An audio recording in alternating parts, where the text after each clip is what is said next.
Bismillahirrahmanirrahim. Assalamu alaikum. Welcome to my YouTube channel Path to Allah.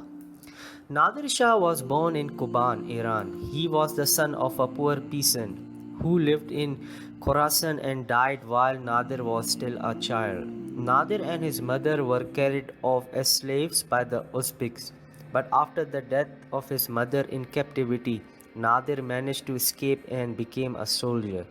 Soon he attracted the attention of a chieftain of the Afshar in whose service Nadir rapidly advanced. Eventually, the ambitious Nadir fell out of favor. He became a rebel and gathered a substantial army. Emperor Nadir Shah became king of Persia. He conquered India and with little resistance reached Delhi during 1739. His army had easily defeated the Mughals at the battle at Karnal and would eventually capture the Mughal capital in the aftermath of the battle.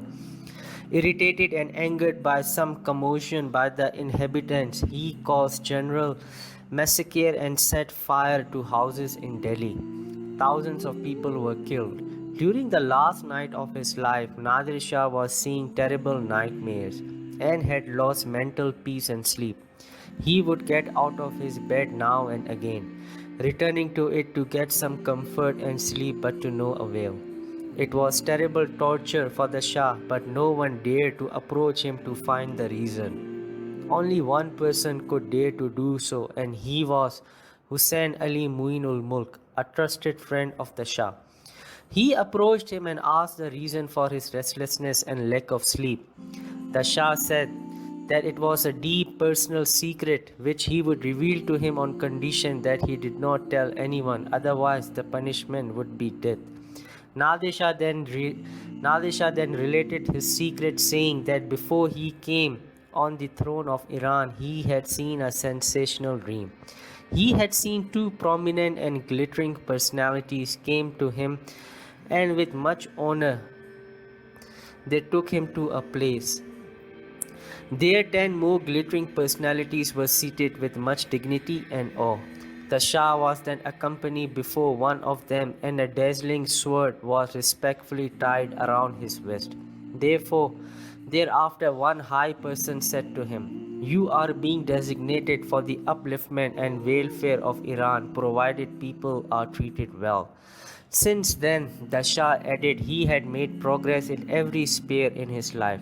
Not only had he succeeded in sitting on the throne of Iran, but he also extended domains. Having attacked at the cost of thousands killed, India also fell and came under his rule. Revealing his secret further to Hussein Ali, Nadir Shah went on to say that night he saw a very frightening dream. When he went to sleep, he saw the same prominent and glittering personalities again, but this time it appeared as if they were not in good mood as in the previous dream. He saw he was being dragged and made to appear before the same high personalities in whose presence he was previously honored with the gift of a dazzling sword and good news about his future. This time in harsh tone he was asked if such was the way of treating the Muslim masses. The Shah added, "I was asked to surrender the sword which was removed from my waist. Then with my hands tied around my neck, I was dragged from one place to another. This dream has terribly upset me and I am unable to sleep tonight," he concluded. Alas, the kingly life of Nadir Shah was destined to meet its tragic end as a result of his massacres and crimes. He passed that night restlessly, and as the morning set in, he was killed by his enemies. He departed from this world neither with head over his body nor with the kingly crown over his head. The fact is that Nadir Shah had misused the good omen he first received in a dream. He thought he had become high and mighty and could do whatever he liked.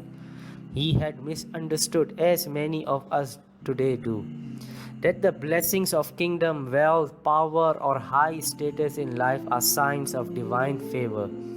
Worldly blessings to man are but temporary means of testing the strength of faith and action in obedience or disobedience of Allah's commands. among the sins and crime which attract severe punishment in this life as well as in the next is oppression of people. And they who act unjustly shall know to what final place of turning they shall turn back. Allah